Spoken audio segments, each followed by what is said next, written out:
mayhem going on for anyone in the stages of the puberty or perimenopause or menopausal stages. It's really their learning opportunities. There's very little that humans can't handle. And by handling the obstacles along the way, it gives us a chance to see, okay, how do we problem solve? How do we recover from failure? So no shame, no blame, get help if it's needed. Welcome to This is Perimenopause, the podcast where we delve into the transformative journey of perimenopause and beyond. I'm one of your hosts, Mikkel. And I'm your other host, Michelle. And we know firsthand how confusing, overwhelming, and downright lonely this phase of life can be. Join us as we share real-life stories and expert advice to help you navigate this journey and advocate for your best health. We used to think menopause signaled an end, but really, it's just the beginning. For our last episode of 2023, Kathleen Kelava is joining us. Kathleen is a registered psychologist and the owner of Pinnacle Psych. As a former police officer and a mother of 3 children with some exceptional needs, Kathleen understands how tough life can get and how we can find the tough within ourselves to get going and rise above. Kathleen's unique experience, training, and skill set has both significant breadth and depth, which span legal, leadership, business, elite performance, and mental health realms. Hi, Kathleen. Thanks for joining us today. Hi, Kathleen. Good morning. Thanks for having me. So excited to have you. Happy Friday the 13th, no doubt. Are you superstitious? I can't say that. No. Me neither. So why don't we dive in, Kathleen, and maybe you can tell us about why you became a registered psychologist and a little bit about your very interesting background. Right. My background is nowhere near linear. Now that I'm where I am, I'm quite happy with how things unfolded, but pretty much didn't have a clue what I was trying to do at many points along the way. So I'm from Halifax. So I went to St. Mary's University and I did a Bachelor of Commerce as my undergrad because that's what my dad had done. And it seemed like a great idea. That was really the only decision criterion I had at the time because I wasn't quite sure what I wanted. Fast forward 4 years to the end of my BCom, still didn't know what to do. So a neighbor on my street growing up back in Halifax, he had been a police officer for his whole career. And he said, well, have you ever considered police work? And I said, no. And then so I did. And then within, I don't know how many months, a few months, I had my interview and my whole Calgary police application underway and then was out here a year later. Ripe age of 22, so very young, very naive, very inexperienced. I thought I knew it all the time, of course, as we always do. And then did that for a few years, started having some babies, and we decided that that wasn't quite the lifestyle we wanted to raise a family. So, resigned from the police and then began to take some undergrad courses to go this route that I'm currently on, the psychology one. Kind of felt like starting over a bit. And then got registered after my master's and been doing this. I think I've been registered about 6 years now and love every day I come to work. It's the perfect mesh of things all over the place. It now makes sense, though I certainly was worried along the way if it might not. Amazing. Maybe we can talk a little bit about delve into your practice. Your practice areas include anxiety, depression, and family dynamics. Maybe you could elaborate a little bit on your approach. Absolutely. Those are kind of 3 of the core areas of my practice. Most therapists, psychologists are targeting anxiety and depression because they're so common, and they're kind of the basis for our training in terms of how we learn in intervention courses are those areas. But as you can imagine, there's other concerns that commonly go along with those things. So even with a family dynamic perspective, there can be many different ways to kind of tackle what might be going on. And we'll talk a bit about that today. Also, some kind of related areas in my practice that I really focus on include ADHD, OCD, and tic disorders, which often those 3 co-occur. So, I'll see a lot of that in my practice as well. My 3 boys also have Tourette syndrome. So that was kind of, I understand that from the parenting perspective and the clinical perspective. So that's been kind of a niche specialty for me, which I really enjoy. And then do some trauma and substance use work. Again, those often are infused into many other presenting concerns that we see. And that's kind of put it all together. I like to approach things very transparently. I call it tough love. And it really is, I love love the human aspect of my job and being, face to face or video face to face, depending, and really kind of taking from everything in the client's life, we can really figure out a way to get some traction in terms of improving our lived experiences if we're feeling stuck. Kathleen, I was very excited when I heard you were going to be on the show, and I learned a little bit more about your background and your practice. And then in conjunction with conversations that Mikkel and Michelle and I had about this specific phase of life that some of us are in, where the moms are in perimenopause and the children are in puberty, which I specifically have. I have two 13-year-olds, a boy and a girl. So it's a lot going on in our household right now. And then, looking at it from a historical perspective, my guess would be that this is one of the newer generations experiencing this. Are you seeing this? And if you are, what advice do you have for all of us out there sort of dealing with all of the hormones at all different stages in our lives? Absolutely. It's a journey that's an individual one, but also a collective one, because we're all, whoever is in that bucket at the time, we're all going through some version of this, right? So I was thinking this morning actually about generationally, how just what you mentioned there about how different ages of when we're grandparents or when we're parents or when we're kids, that math can lead to different configurations in terms of what stages we might be going through. So, you mentioned you've got a girl and a boy, twins, 13. So you're kind of seeing from both of those angles in terms of gender. I grew up, obviously, as a woman and in a host of women. And my mom actually had me quite later in life, 39 years, which back in that day was in fact questionable as to whether she would have me or not. And then I only have boys in my house right now, 18, 16, and 13. So I've seen a few different angles of it, but you're absolutely right. That configuration for sure can impact the types of things that might come out just in our daily living and the challenges, but also in the therapy room. Really a core theme that I think it boils down to, aside from managing the hormonal aspect and all that joy, is identity. And when we're trying to infuse identity into the management of all the other factors, it can be overwhelming, it can be confusing, disorienting, and sometimes we do need a bit of helping hand to, reconfigure what our path might look like at that point. And often when we talk about strategies, I find a lot of them are for the parents to impart on the children. Sometimes I think that maybe it should go the other way. Do you have any strategies, more for the parents to recognize that this is what's going on and be part of the solution, not just let's give the children the solution? One thing that I find in my practice that many parents experience, particularly mothers who are going through some of these considerations, is there's a lot of guilt and shame. Those are kind of two of the aspects that I see, kind of peppered throughout their lived experience. Is they're wondering, am I doing well enough? Am I screwing this up? Is this going to blow up in my face? Have I ruined anyone, myself, my children, my marriage, the world, depending on how snowbally we were at the time. So strategies really, they're manyfold. There can be some basic strategies that, many of us use kind of daily or as a regular practice. Mindfulness, breathing exercises, very basic, very effective, and easy to implement. Some other aspects that I liked, particularly with the identity portion of it, is, I don't know if you've ever heard of Julia Cameron and the Artist's Way. It's she's a writer by trade, and she's created this platform called the Artist's Way. There's a few books, and there's actually a really nice kind of workbook, scrapbook. And this is not necessarily evidence-based practice per se, but she ingests a lot of evidence-based pieces into it in terms of looking at how we see ourselves, our values, our goals, and how those can evolve over time, which they should, because we are evolving. So the goals and the targets should change. But she even has a couple of exercises in the book that get the reader to reflect on, for example, what was your childhood bedroom like?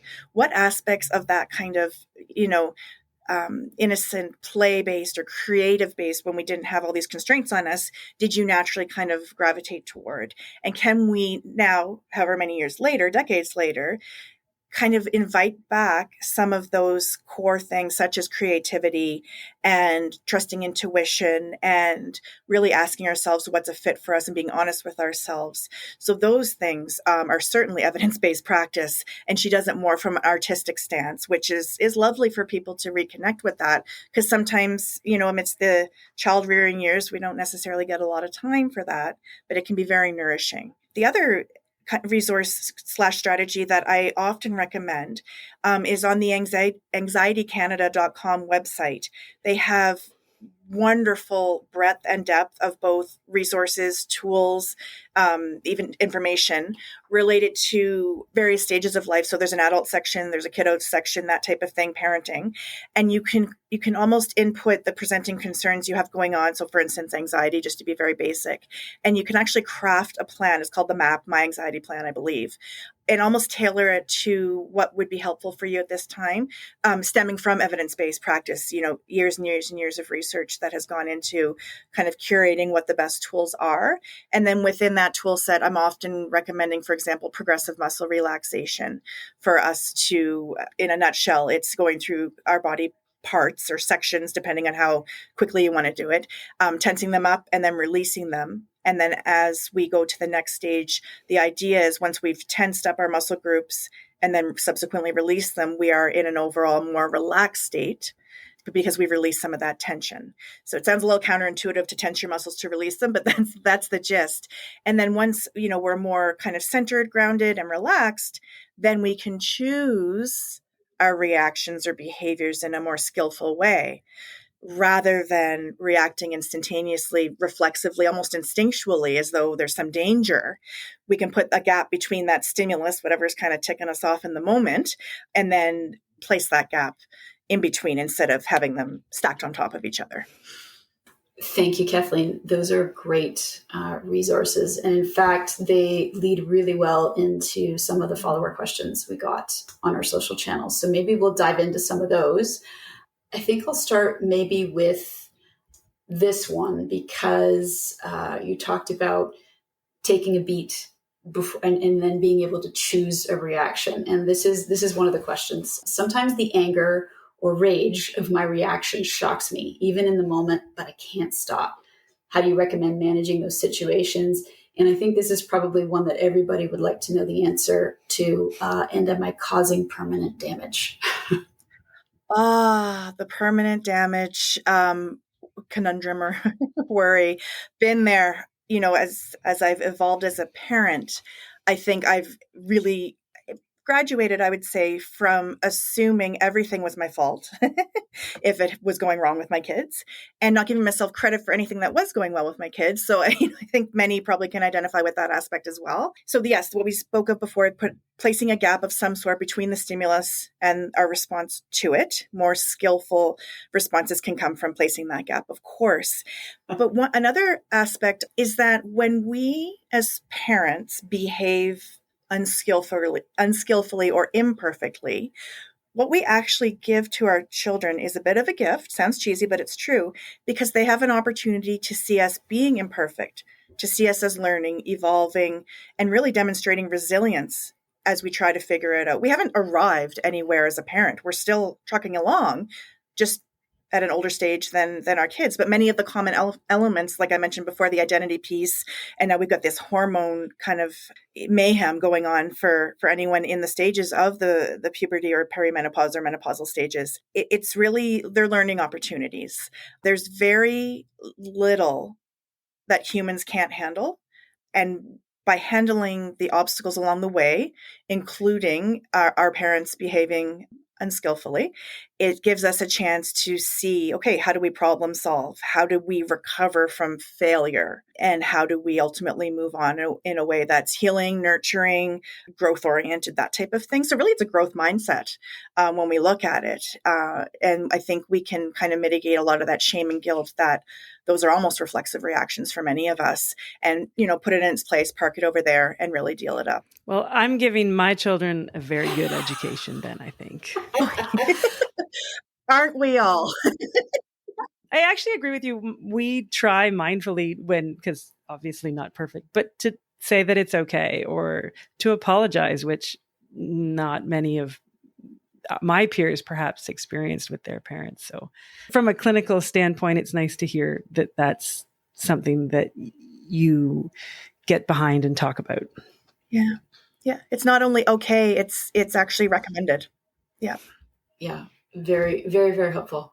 Important to model what it's like to have conflict and be able to repair a relationship and to be able to, I think that's something else as well. I don't think for a lot of our generation, if I may, was ever apologized to, A. And B, most of us don't actually know how to give a proper apology. So I think there's some huge value in learning that and then passing that on to our children. Great answer. And I would agree with you wholeheartedly based on my experience of the intergenerational use of apology is I think it's becoming more common nowadays for the parent to take, well, it is a vulnerable stance, but also a human stance to really offer up the apology or repairing the relationship. Those ruptures, they do occur. They occur in the therapy room. Actually, we learn about repairing relationship ruptures in the Therapeutic Alliance throughout our training, and they do happen. And those also are very vulnerable opportunities to admit, you know what, I didn't nail it on the head there. I'm sorry. Let's fix it. Instead of pretending it's not there, burying it, or just leaving the relationship to kind of wither away. There's lots of things we can do, but it does take some humility at times to admit we were not quite perfect. Do you think that the change in intergenerational communication will contribute to lessening the taboo of perimenopause and speaking about it with your family or speaking about it in general? Absolutely. I can even think back to my years when various women in my family were going through puberty, perimenopause, menopause, and there was a shameful vibe to it, as though we had, women were doing something wrong by experiencing these very natural stages of development in our lives. And moving along to the current generation, I think there is more openness for most topics between parents and children, including the girl stuff, so to speak, in air quotes. I think the males are getting more involved in those discussions too, which is important because they also want to learn ways in terms of how to support the women in their lives going through these things, because it's not easy on anybody. It's certainly not a piece of cake to just kind of waltz through. There are some days, months, years, whatever the case is for the person, that are really difficult. And we want to make sure we're being supportive and, again, growth oriented in our relationships that are important to us so that we can get through it as a unit, whether it's a couple, a family. The relationship aspect is ultra important. When you were talking about some of the tools and some of the exercises you recommend, what bubbled up for me was the notion of self-care. Yeah. And I think this leads into this other question we got from a follower, and I'll read it to you and then we can dive in. So the question goes, I've read that our children and their behavior are usually not the problem, and that it's our unresolved issues or our own traumas that our children are triggering in us. Is this true? And how does one start to unpack that? Wow, that's a deep one, hey? Yes, there is so much truth in that. It's not a unilateral blanket statement that everything our kids go through is because we went through something, but there are absolutely elements of it that are infused into that. And what I like to do, for example, in my practice, I often will get parents requesting sessions for their kids because they can pinpoint what's going on for the kid, for example, emotional dysregulation. And they desperately want to help the kid. But when we kind of poke into it, there's parent work there too, right? Whether it's from strictly a parenting perspective or their own families of origin, that type of thing. So how I like to conceptualize that aspect is to invite people to see if there's any artifacts from their past, I like to call it. So, for example, past events, situations, reminders, anything that is part of their history that they're hanging onto in the current moment, even though it's no longer warranted, applicable, helpful, those types of things. So if we have artifacts from the past that are hanging around, but not really, they're not value added. In fact, they're probably causing some mayhem in the person's life or the family's life. We need to deal those up too. It's not a fault thing. It's just that these are the angles as a family unit we need to look at and make sure we're caring for all people involved, whatever that life journey has looked like, so that we can be conceptualizing and intervening in the current landscape and moving towards more skillful behavior, like we talked about before, instead of being imprisoned or shackled by the past that really doesn't need to hold us down anymore. Kathleen, what might be some examples of artifacts that would be worthwhile letting go of? Well, and there's I guess a gradient in terms of, some things do we need to really truly let go of? Do some things still need processing? Or are there some things that we want to take elements of and use in our current life, but skillfully and purposely versus it just happening to us? So there can be many things along the identity aspect we talked about earlier. As we evolve, our identity will shift along the way. For example, as women, mothers are entering into perimenopause and menopause, that's a crucial time for identity. So they may still be somehow stuck a little bit in the past of, their identity perhaps as a competitive athlete when they were younger, or their identity as a new mom when they had, babies at home and maybe they stayed home for a few years or whatever that looked like. Those are regular developmental things that might be kind of muddying the waters of what our current thing looks like. We can process them to get to a point where we let go of the pieces that we want to or that we need to and carry on with your life, because there's lots of life left to live. We want to do it thoroughly and authentically, right? That really resonates for me, Kathleen. I think I see in myself when I get really worked up, it's usually related to my identity in some way. And whether that's my identity is not appreciated. Sure. All the moms listening could probably relate to that one. But also not being sure of who I am anymore, not maybe being comfortable in the roles that I've adopted or taken on. Or I think the big one for me was not having my children be part of my identity. And what I mean by that, there was a real shift for me when I was able to think about my role with them as I am their guide. They're not here to make me look good and to fulfill something in me. That's my job.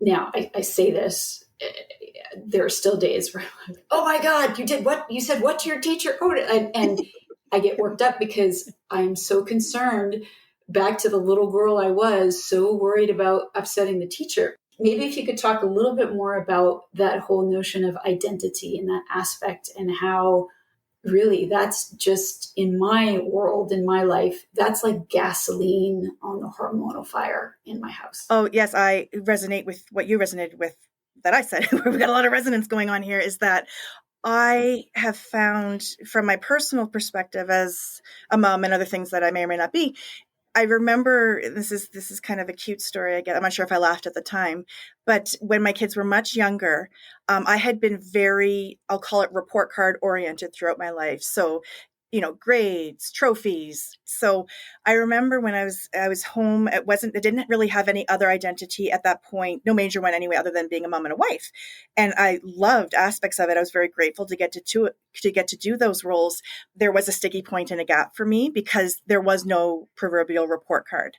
And my husband, he was trying to obviously help me through this. He actually said, he's like, do you want me to print you off a certificate off the internet so that we can prove you're doing this right? And he was trying to support and just point out, you don't need the proof. You're doing the proof, right?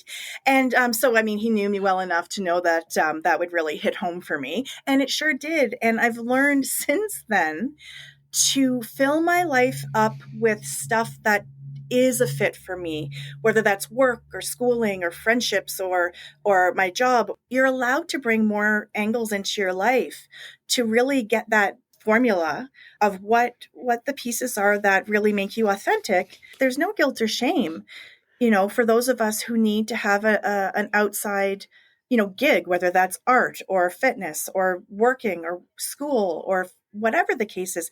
There needn't be, this demand to stay in this silo identity can look like many different things. And if we're being honest with ourselves, then we can really kind of curate what that looks like holistically. And I think it's achievable for everybody.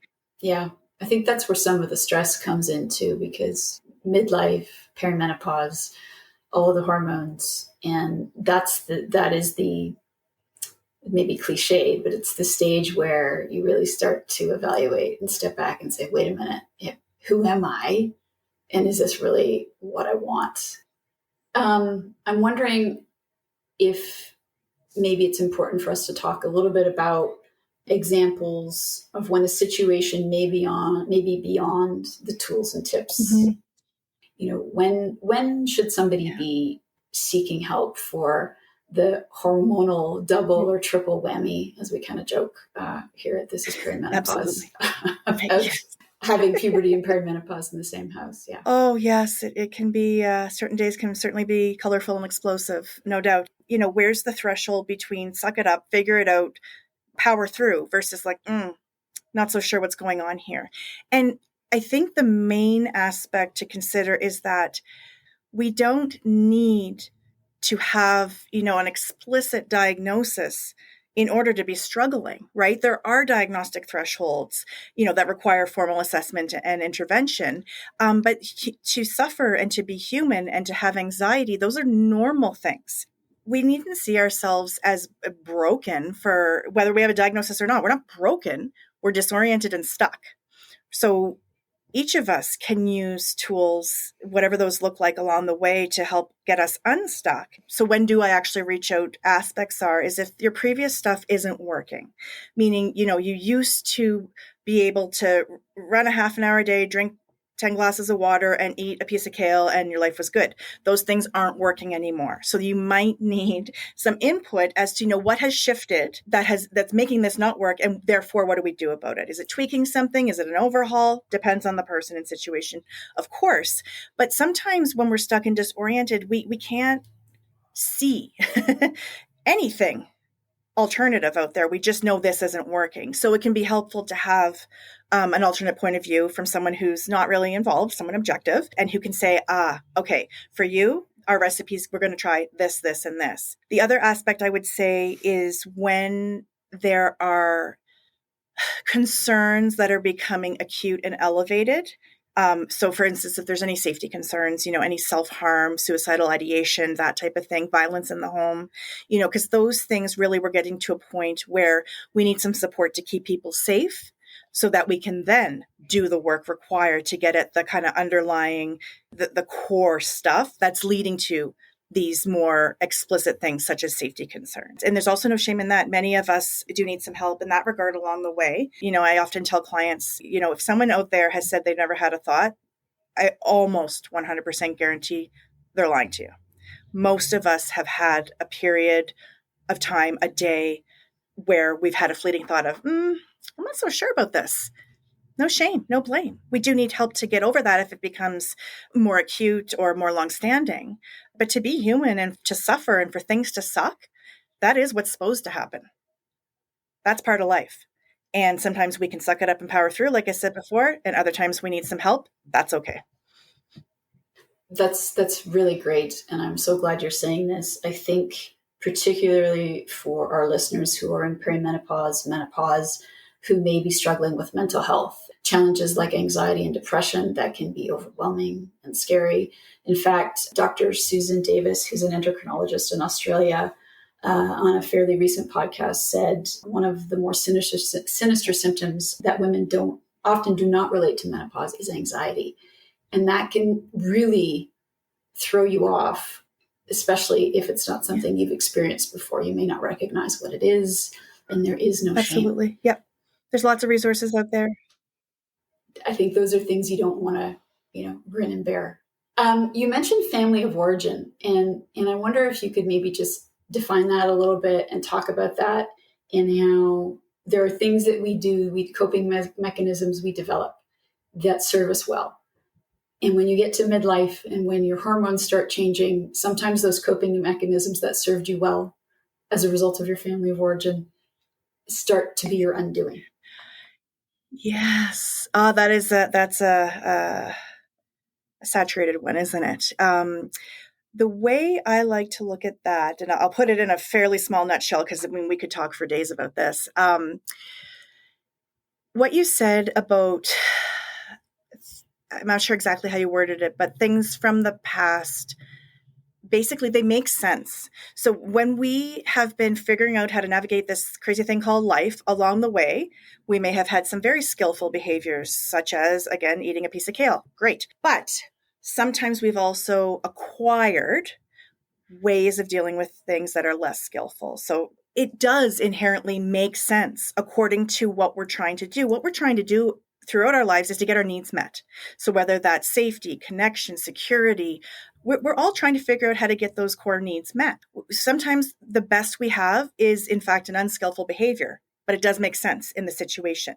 That is your best option at that point in time to try and navigate whatever it is that's going on. But you're right. Might come to, for many, it comes to a point where you're like, ooh, let's have a look at this. It worked for me sort of in certain ways along the way, no longer working for me. And that can lead to really looking at family of origin stuff in terms of how did that materialize and why in our lives. And really, that too is not a blame shame game. It's a let's figure out how to move forward, honoring our past, but behaving more skillfully in a way that is authentic, but also, again, the growth oriented aspect. Awesome. Thank you. We also had a comment, and it's not so much a question, but a comment from a follower that I wanted to read, because it sounds like this person is rising to the hormonal occasion and having a lot of fun. So I'll just read what they posted, and then maybe we can talk about some of the fun ways maybe we can address the hormonal double whammy. So our follower says, my son, 13, and I, 49, are both in the thick of our hormones taking over our moods, our appetites, our relationships. My way of getting us through it is by being open about how you feel. If you're pissed off, tell me. And lots of humor and jokes. We both get brain fog and forget words too, which can be a fun game of charades at times. And I just loved the approach of this follower of ours in the context of sometimes it's just about changing the perspective or the narrative. Oh, that's a very just a very authentic comment made by that viewer. It sounds like she's really owning where she's at, recognizing that, puberty, perimenopause, menopause, there's nothing we can do about it. It is what it is at that stage. If we are truly able to look at where we're at and the comedy of what unfolds when some of these serious considerations are happening. Humor is I'm not going to say never a bad thing, obviously, time and a place, but humor is such a potent tool to use in the context of a relationship. And it can be really connective, right? So, for example, with this viewer, I don't know who it is, obviously, but if she and her son are, have some banter going back and forth about each of their, unmanageable symptoms they're having right now, that can be a wonderful way to muck through it. So I like that how she's kind of owning it, naming it, and accepting it, but not caving to it. I'd like to be a fly on the wall in her house on some days. I'm sure it's quite entertaining, as it is in mine and probably yours. Yes, we have lots of entertainment, but laughter always does help. It does break the tension. So I can relate to that as well. Kathleen, we've talked lots on the podcast and on the website about the length and the varying lengths of perimenopause and menopause. So because we're trying to marry the two things, I know there's lots of stages of adolescence. The brain isn't developed till 25 and so on and so forth. But can you give us a quick overview of hormonal stages and changes through that period of 12 to 25, just so that we can marry that with our experiences and have a better understanding of how the two might fit together? Right. Yes. And so the way I would describe that, without getting too kind of biochemical on us, is that there's evolution throughout it. So, pre-puberty, and then, we start to sprout hair, or, certain body parts get bigger, or that type of thing, or we start to feel certain emotions, about other humans that we're like, oh, I never thought she was cute before, for example, right? So those things can catch people entering the puberty stage really off guard. Nobody's puberty journey is the same as any other. So for example, my youngest guy, 13, he's right on that cusp kind of there. He was the tallest kid by a head all the way through, playing soccer. He was, oh my God, look how tall that kid is. And now he's so tiny because he hasn't had his growth spurt yet associated with coming into that puberty, right? So he's one of the smaller players on his team. It is almost comical because he just hasn't arrived there yet. And, I think it can manifest differently for guys and gals. The guys tend to struggle more when they reach a later puberty because they aren't becoming a man quickly enough as compared to their peers. That can be tricky for guys.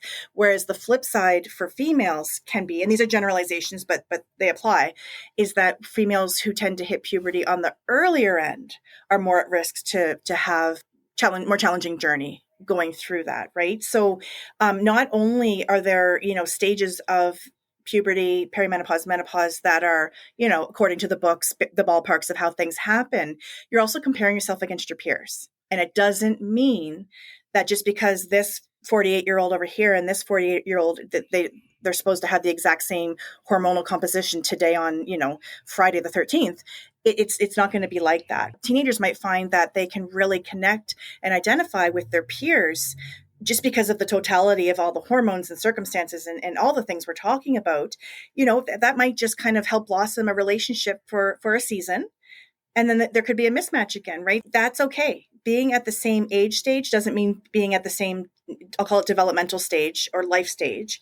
So even if the hormone journey is supposed to look the same, really from a qualitative perspective, it can be very different, which could be isolating at sometimes if you don't really have someone around you who gets it and who's going through it at the same time. Even if you are surrounded by 10 other women in your age bracket, if none of them is experiencing it, that can be isolating, almost like alone in a crowd kind of sentiment. I should have been more direct. What I really wanted to know is, when is the teenage emotional roller coaster over? So stay tuned. I'll let you know. Not so sure. And just when you think it's over, another stage will come up and you'll be like, oh, that's fun. That's fun too, right? Gotta love them. I try to manage that one, Amy, when it's all a bit too much. I try to remind myself that I'm their safe space. And I'm happy that they can be completely dysregulated in my presence and they can get it all out and do what they need to do. And you just hope like hell that then they can go out in the world and be their best selves. Because dear God, oh my God, do you do this at school? No, I find they don't. And that's always comforting. You're right, Mikkel, that they can be themselves and let it all go at home. And then they can learn to function out in the world. And then they have that skill, which is important. Yeah. It's hard though. Some days, man. And I think we actually just did an interview with someone, Kathleen, who wrote a book on resilience. And I would love for you to take a listen to that episode, because I think, when I am run down, when I haven't worked on building up my energy, when I am not resilient, man, that's when things go sideways. Absolutely. Yeah. There's almost some contagion, when someone's off in the house, it kind of meanders over to others, right? So we have to all be taking care of ourselves so that the family unit can be cared for as well as a whole unit with its various moving parts, right? Kathleen, what is one thing you would want to tell our listeners who may be struggling with their mental health or with the hormonal double whammy, or, anything that's in your realm? I think my answer would kind of be three-pronged. One would be from a medical perspective, if there's stuff going on you're not sure about or you think should be checked out, yes, check it out. Absolutely. Secondly, I would say to trust yourself. Another cheesy kind of statement, but the person has gotten to this point in their life, 40s, 50s, whatever it is, and somehow managed to survive. So you've learned some skills along the way that have helped you navigate other previously tumultuous or overwhelming or disorienting phases. So trust that you are resilient and do have some skills, even if the perimenopause, menopause is a new stage. Trust yourself. The third would be no shame, no blame, get help if it's needed. Thanks so much for listening to the show. If you like what you hear, please take a moment to rate and subscribe to our podcast. When you do this, it helps to raise our podcast profile so more women can find us and get a little better understanding of what to expect in perimenopause. We also read all the reviews, the good, the bad, and the ugly, to help us continuously improve our show. We would love to hear from you. You can connect with us through the podcast, on social media, or through our website. Our information, as well as links and details from our conversation today, can be found in the show notes.